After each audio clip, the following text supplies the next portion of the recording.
Past indefinite tense. Past tense is used to describe the action of past. Past का मतलब है माजी, माजी यानी कि गुजरा हुआ। पिछली वीडियो में हमने डिस्कस किया था कि माजी वो है जो कि गुजर चुका है या हो चुका है। माजी उस वक्त को कहते हैं जो हो चुका हो। आप इसे इस तरह से भी याद रख सकते हैं कि हम अपना ज़्यादातर वक्त माजी को याद करते हुए गुजारते हैं कि ये हुआ था, ऐसा हुआ था, उसने ये किया था, मैं वहाँ गया था, वो यहाँ आए थे, मेरा ये इरादा था या ख्याल था, मुझे किस बात पर कितना दुख हुआ था या कितनी खुशी हुई। तो गौर कीजिए, तो ये सब बातें ऐसी हैं जो कि गुजरी हुई हैं या हो चुकी हैं। वक्त जो कि गुजर जाए वो पास्ट कहलाता है। गुजरा हुआ वक्त हमारा माजी है। और पास्ट इंडेफिनेट टेंस, जिसे सिंपल पास्ट टेंस भी कहा जाता है, माजी को बयान करता है। इस टेंस में वक्त की कोई कैद नहीं होती, इस लिहाज से कि ये चंद लम्हे पहले की बात हो, चंद लम्हे या एक लम्हा पहले की गुजरी हुई बात, या फिर सालों पहले की गुजरा हुआ कोई वाक़या। इन्हें पास्ट इंडेफिनेट टेंस में बयान किया जा सकता है।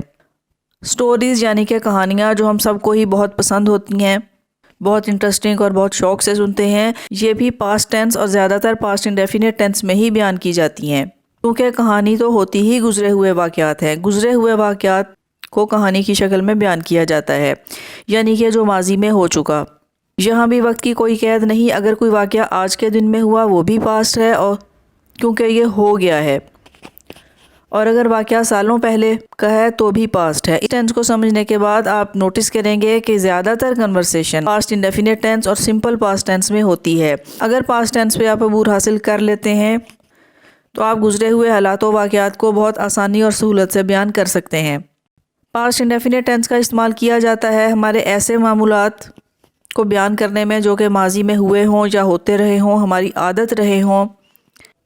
ऐसे काम जो कि हम माजी में किया करते थे, इन्हें पास्ट इंडेफिनेट टेंस में बयान किया जाता है। जैसे हम बचपन में क्रिकेट खेलते थे, हमारी दादी अम्मा हमें कहानियाँ सुनाया करती थीं, इन्हें पास्ट इंडेफिनेट में बयान किया जाएगा। और ऐसे काम जो हमने अभी अभी किए हैं, जैसे मैंने वर्जिश की, मैं सुबह की सैर को गया, हमने सफ़र एंजॉय किया, कल हम पार्टी में गए, आज बारिश हुई।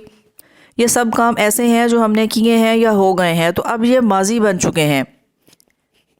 इन्हें पास्ट इंडेफिनेट टेंस में बयान किया जाएगा, या यूँ कहें कि इन्हें बयान करने के लिए हम पास्ट इंडेफिनेट टेंस का इस्तेमाल करेंगे।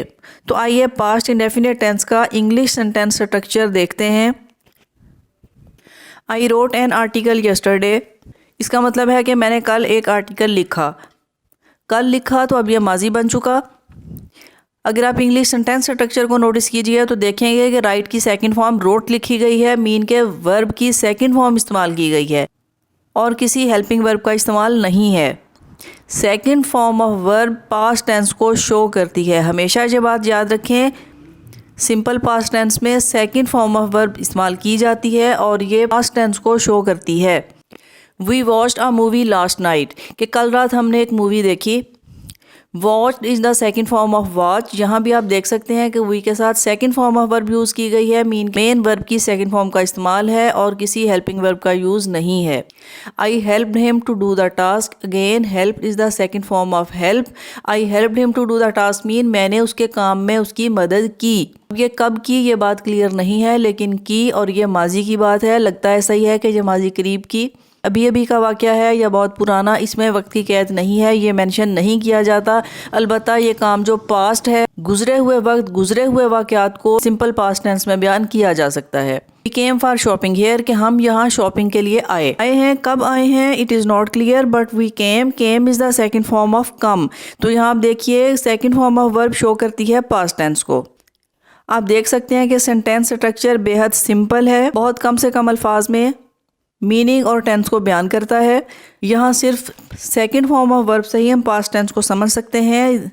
This is called simple past tense. शायद इसीलिए इसे सिंपल पास्ट टेंस भी कहा जाता है। बहुत बेसिक और सबसे ज़्यादा इस्तेमाल होने वाला यही टेंस है।